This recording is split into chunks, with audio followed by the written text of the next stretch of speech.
Hello दोस्तों, आप लोगों का स्वागत है एजु वेदांत क्लासेस में। तो आप लोगों का स्वागत है एजु वेदांत क्लासेस में। आज हम लोग क्लास 10th के जो चैप्टर नंबर है फर्स्ट फिजिक्स में दर्पण, ठीक है। दर्पण में उसमें है प्रकाश का परावर्तन, जिसमें दर्पण भी आ जाता है, परावर्तन भी आ जाता है। तो आज उसमें हम लोग देखेंगे अवतल दर्पण में फोकस दूरी के लिए सूत्र, ठीक है।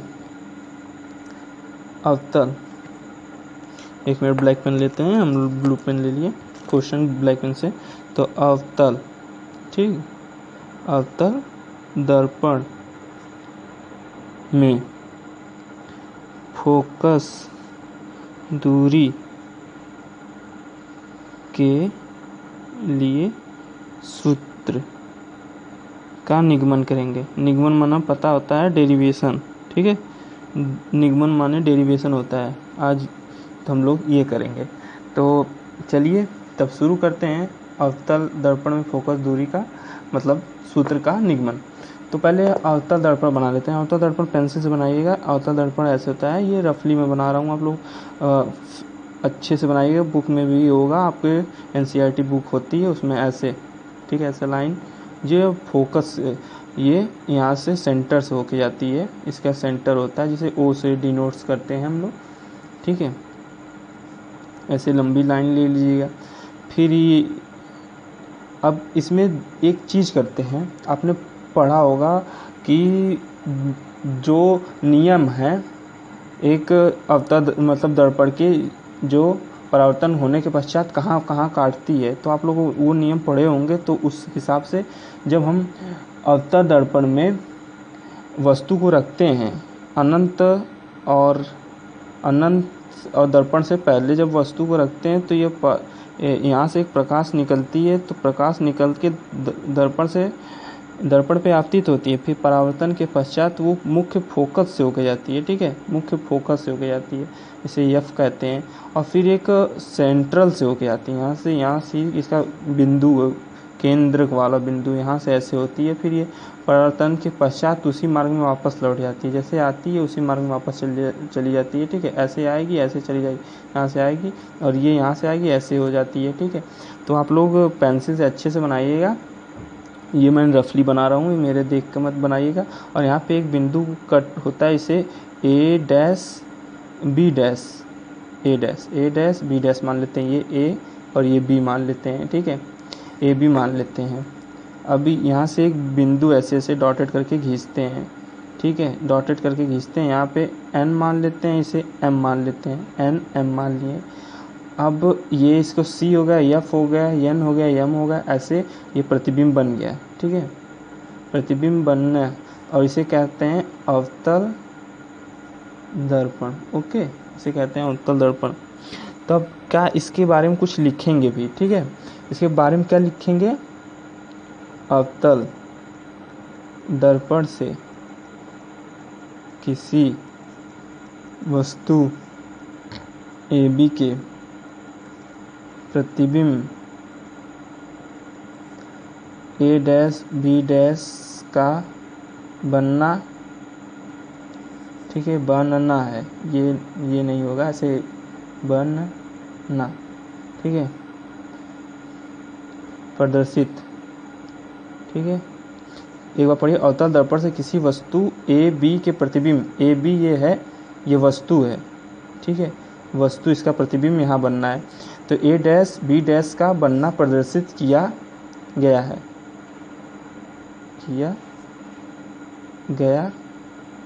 ठीक है। तो इसके आगे दर्पण के ध्रुव से वस्तु की दूरी, दर्पण से ध्रुव के वस्तु की दूरी U, यहाँ से वस्तु है, ये यहाँ तक की दूरी है U है। और लिख लेते हैं इसको भी,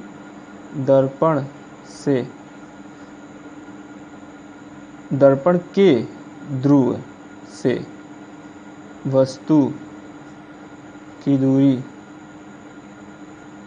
U तथा अभी नहीं लगाते हैं, एक बार प्रतिबिंब की दूरी लिख देते हैं, प्रतिबिंब की दूरी प्रतिबिंब की दूरी v से दर्शाते हैं। यहाँ से ये जो a डैश है, b डैश, यहाँ से लेके यहाँ तक की दूरी v मान लेते हैं, ठीक है, v मान लिए, तथा दर्पण की फोकस को f से दर्शाते हैं, यही प्रदर्शित करते हैं, लिख दीजिएगा, प्रदर्शित करते हैं, ठीक है, प्रदर्शित करते हो गया। अब आइए आगे देखते हैं आगे क्या है, ठीक है, आगे देखते हैं, ये आप लोग प्रतिबिंब बना लीजिएगा। आगे क्या है, आगे देखने के लिए चलिए आप इसको एक बार लिख लीजिए, टाइम दे देते हैं। उसके बाद अब आइए, एक जो MN बनाए थे हम लोग, ये याद है ना आपको, MN, वो MN AB के बराबर है, तो यहाँ पे लिखेंगे MN = AB, ठीक है, MN AB। अब इसमें कितने त्रिभुज बन रहे हैं, एक त्रिभुज ऐसे बन रहा है, त्रिभुज ABC, ठीक है, ABC ये त्रिभुज बन रहा है, ठीक है, एक में ये यहाँ ऐसे ऐसे और ऐसे वाला त्रिभुज बन रहा है, ठीक है, ABC बन रहा है, ठीक है। अब इसके बाद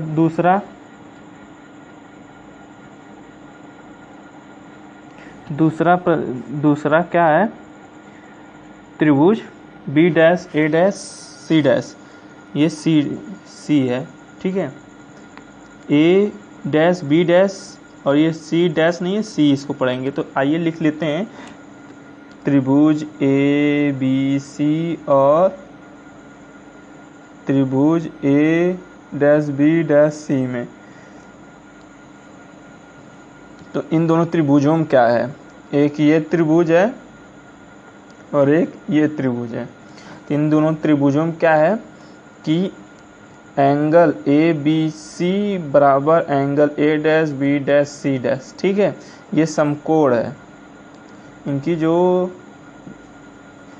एंगल B, ठीक है, A डैश इधर है, ये B डैश है, और ये 90 अंश का बनेगा, ठीक है, angle ABC A dash B dash C और ABC यहाँ पे 90 बनता है, यहाँ पे भी 90 बनेगा, तो वही है, समकोण है।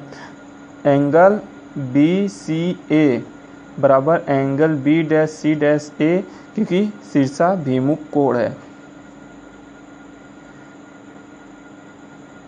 शीर्षाभिमुख कोण, ये जो C है, इसमें भी C आएगा, इसमें भी C आएगा, तो इसलिए इसे शीर्षाभिमुख कोण कह दिया गया है। तो ये था, ये दोनों दर्पण को हम लोग कर चुके हैं समरूप, ठीक है।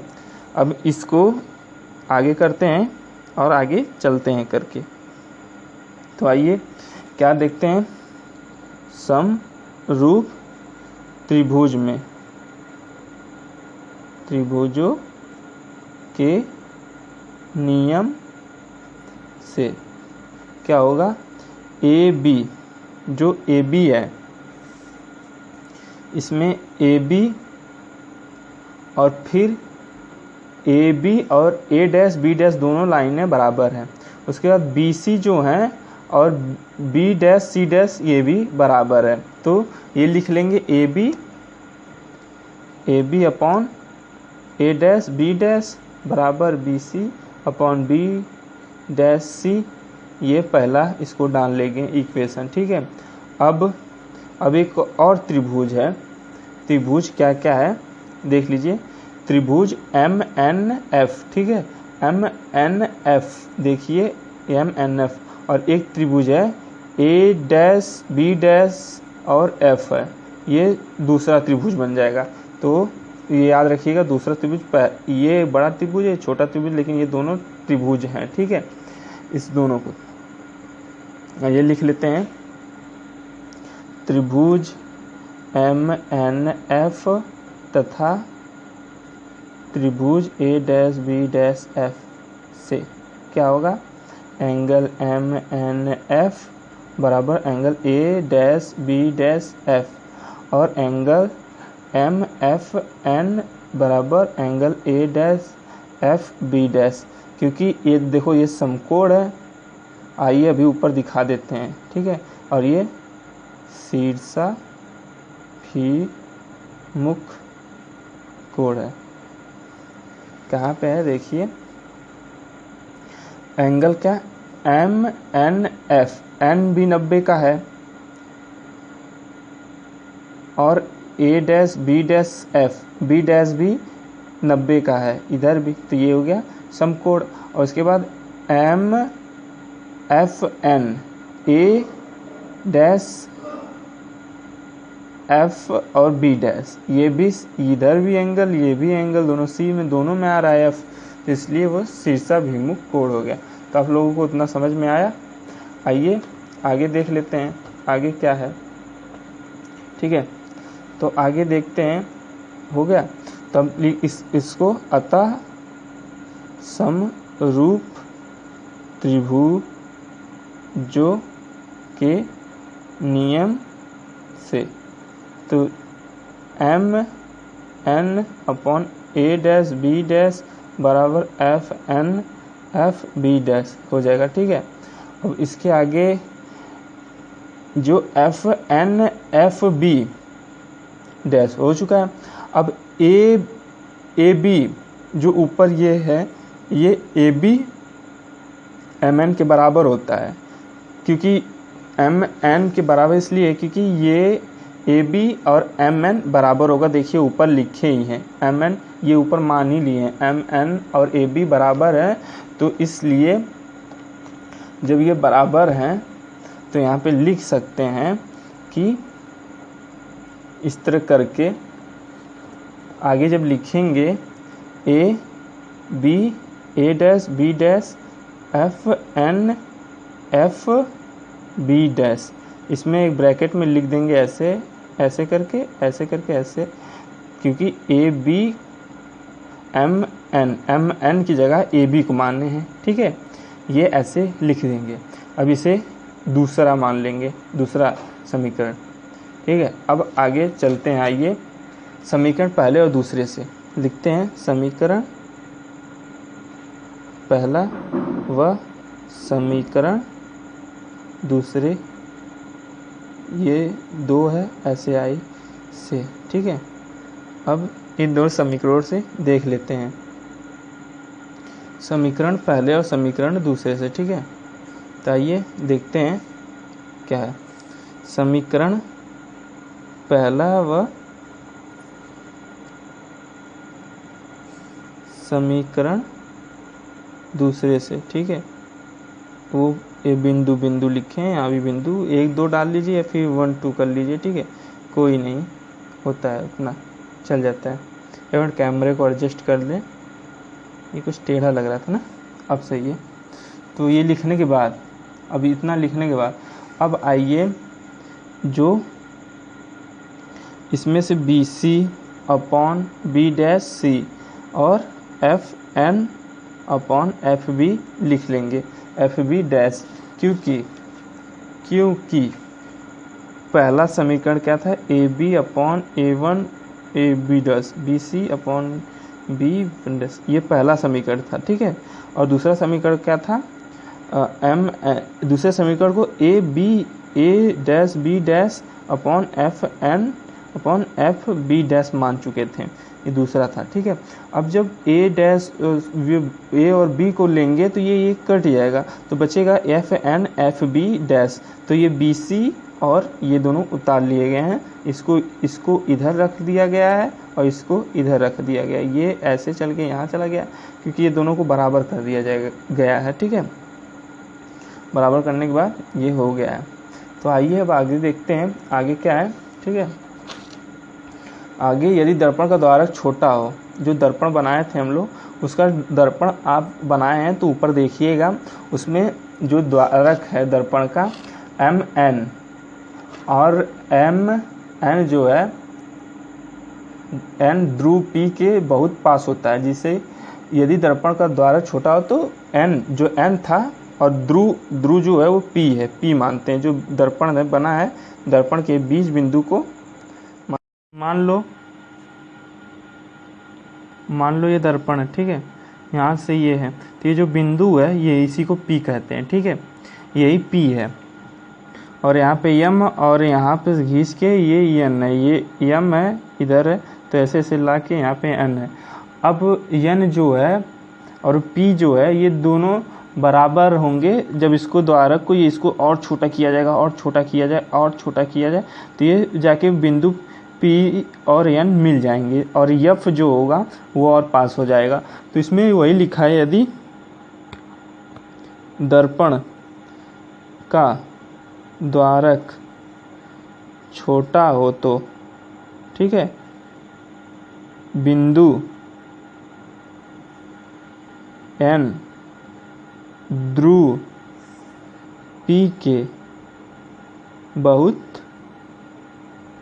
पास होगा। तो जब पास हो जाएगा तो FN जो रहेगा वो FP बन जाएगा, FP हो जाएगा ये, ठीक है। इसको लगभग मान लेते हैं, अप्रॉक्सीमेटली मान लेते हैं। अतः समीकरण जो तीसरा है, ठीक है, ये समीकरण, इसको समीकरण तीसरा मान लेते हैं, ये तीसरा समीकरण है, ये जो है ये समीकरण तीसरा है। इसको तीसरे से ये जो वैल्यू है तीसरे में रख देंगे, तो BC अपॉन B' हो जाएगा और FP अपॉन FB' हो जाएगा, ठीक है, इतना हो गया। अब इसके आगे क्या है, या यही चीज़ PB माइनस PC या PC माइनस PB' और FP अपॉन PB' या FP'। दर्पण बनाते हैं, दर्पण बनाने के बाद इसे समझते हैं पूरे अच्छे से। एक मिनट दर्पण मैं बना लेता हूँ तब आप लोग को दिखाता हूँ। अब आइए देखिए, हम लोगों ने दर्पण बना लिया। इसमें क्या क्या है कि आइए देखिए, हम दिखाते हैं आपको। ये PC है, BC है, BC इधर है, यहाँ तक है BC, ठीक है। अब BC माइनस PC क्यों किए हैं, तो BC PC, ये PC है और ये PB है, तो PB में से PC घटाएंगे तो BC मिल जाएगा ना, मैथ में पढ़े होंगे। इस पूरे में से इतना घटा देंगे तो इतना बचेगा, तो यही बचेगा ना, तो इसलिए PB में से PC घटा देंगे तो BC बच जाएगा। अब यही चीज़ यहाँ भी है, PC में से PB' घटा देंगे तो हम लोग को B' बच जाएगा, ये B' और C बच जाएगा। और यही F और P तो हो ही गया है, ये कुछ नहीं होगा क्योंकि उसमें त्रिभुज तो है नहीं। अब FB' पता करना है, इतना पता करना है, तो इसमें से PB' में से PF घटा देंगे तो ये पता चल जाएगा, यही सब हो गया, ठीक है। ये सब होने के बाद अब आइए आगे चलते हैं, इसे चौथा समीकरण मान लेते हैं। चौथा समीकरण मानने के बाद अब BP जो है ये माइनस U होता है और P' ये माइनस V होता है और PF ये माइनस F होता है। ये सब आपको हम चिन्ह परिपाटी में समझा देंगे नेक्स्ट लेक्चर में, वो लेक्चर देख लीजिएगा। आप लोग के कमेंट आने के बाद अगर आप लोगों ने वीडियो देख लिया पूरा और आप लोगों का कमेंट आया तो मैं वीडियो पक्का आप लोगों के लिए डाल दूंगा। बस आप लोग 5 कमेंट कर दीजिएगा तो हम डाल देंगे। ये वस्तु से दर्पण से वस्तु की दूरी, ये दर्पण से वस्तु की दूरी है, इसे U से कहते हैं, ठीक है। दर्पण से, ये दर्पण है, इससे वस्तु की दूरी को U कहते हैं, ठीक है। और ये जो प्रतिबिंब की दूरी है इसे V से कहते हैं, ठीक है, डिनोट करते हैं। एक मिनट कैमरा हिल गया, क्या क्या होता रहता है साथ में, ठीक है। तो आइए अब आगे चलते हैं। ये दर्पण से प्रतिबिंब, ठीक है, दर्पण से प्रतिबिंब की दूरी। उसके बाद अब आइए दर्पण इसे ये फोकस दूरी होती है, फोकस दूरी, ठीक है। अब आइए इसे पुट करते हैं।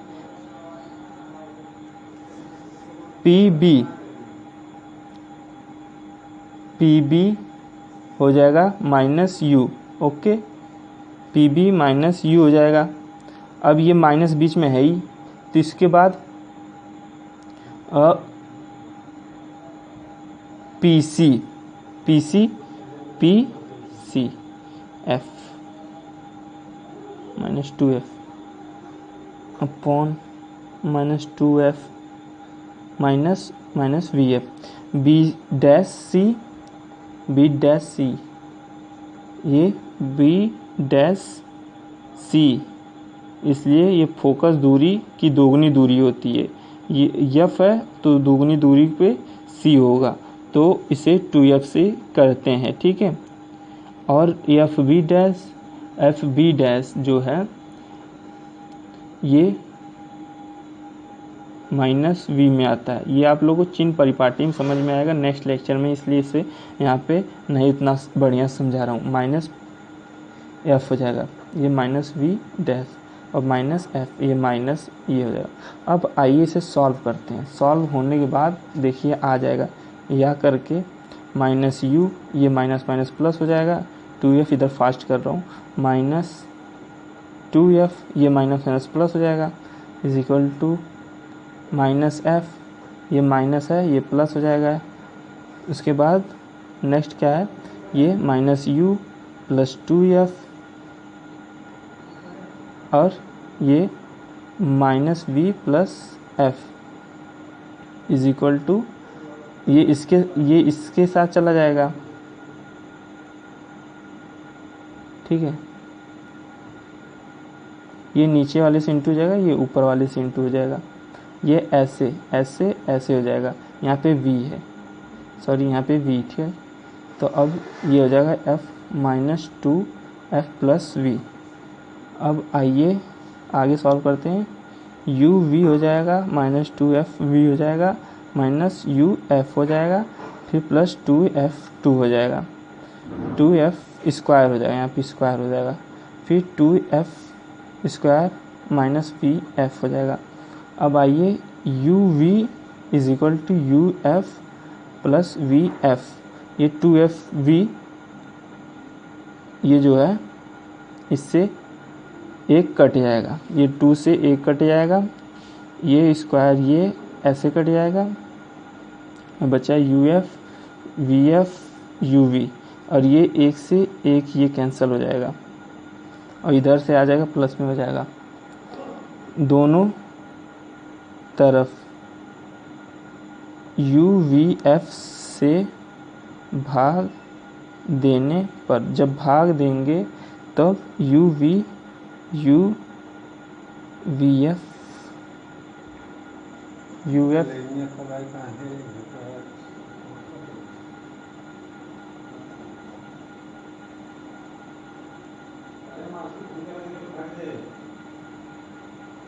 ऐसे कैंसल आउट कर देंगे, ये is equal to U F. अब ये देखिए यू वी को कट किए, 1/f बचा, तो 1/f लिख लिए, और यू एफ कटा, ये बीच में v बचा, तो इज इक्वल टू करके 1/f यू एफ 1/v, ठीक है। और वी एफ कटा, तो ये प्लस करके ये 1/u बचा। ये ऐसे हो गया ना, तो अतः लास्ट में ऐसे हो सकता है कि is equal to 1/f is equal to 1/u plus 1/v, ये ऐसे भी हो सकता है। अब आइए ऊपर से एक बार चेक कर लेते हैं, ठीक है। यहाँ से सॉल्यूशन ये वैल्यू रखें, ये कैसे वैल्यू आई ये आप लोगों को चिन्ह परिपाटी में पता चलेगा। चिन्ह परिपाटी का लेक्चर देखने के लिए ज़रूर आइएगा चैनल पे। और फिर ये जो बीपी है, बीपी पीबी या बीपी पीबी समझ लीजिए, पीबी इधर है, पीबी यही चीज़ यहाँ पे वैल्यू पुट किए, माइनस यू।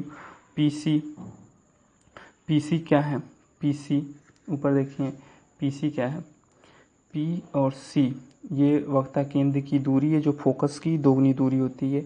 ये F है, इसका दोगुना ये PC हो जाएगा। तो यहाँ पे 2F इसलिए रखें, ये माइनस में देखो F है तो इसलिए ये भी माइनस में रहेगा। और उसके बाद माइनस क्यों है, ये माइनस क्यों है, ये माइनस क्यों, ये आपको चिन्ह परिपाटी में पता चलेगा। B डैश C, जो B डैश C है ये PC और P डैश में बदल गया, और PC का -2F यहाँ पे PC का -2F लिखें तो इसका भी PC -2F हो जाएगा। और फिर B डैश तो ये प्रतिबिंब की दूरी है, तो प्रतिबिंब की दूरी को -V से दर्शाते तो -V, और यही यहाँ पे PF ये फोकस दूरी हो गया, माइनस ये लिखा जाएगा यहाँ पे। और फिर और जो PB डैश FP ये वैल्यू फिर से उतर जाएगी। फिर इसको मैथ ही जैसे क्रॉस ये इसके साथ चला जाएगा, ये इसके साथ चला जाएगा। जब इसके साथ चला जाएगा, ऐसे चला जाएगा, तो ये यहाँ पे ऐसे बनेगा। इसको पहले सिंबल को ये कर लेते हैं, सिंबल जो है इसको शुद्ध सही से करेंगे तो सिंबल से करेंगे तो माइनस प्लस ऐसे हो जाएगा। फिर इसको ऐसे ये इधर जाएगा, ये इधर जाएगा। देखिए ये इसके साथ जुड़ गया, ये इसके साथ जुड़ गया। फिर सॉल्व करके धीरे धीरे मैथ में जैसे नॉर्मल सॉल्व होता है ऐसे ऐसे आके इसका आंसर ला गया। तो इस तरह सॉल्व हुआ अवतल दर्पण का, अवतल दर्पण का, जो अवतल दर्पण के लिए फोकस दूरी के लिए सूत्र का निगमन हो गया।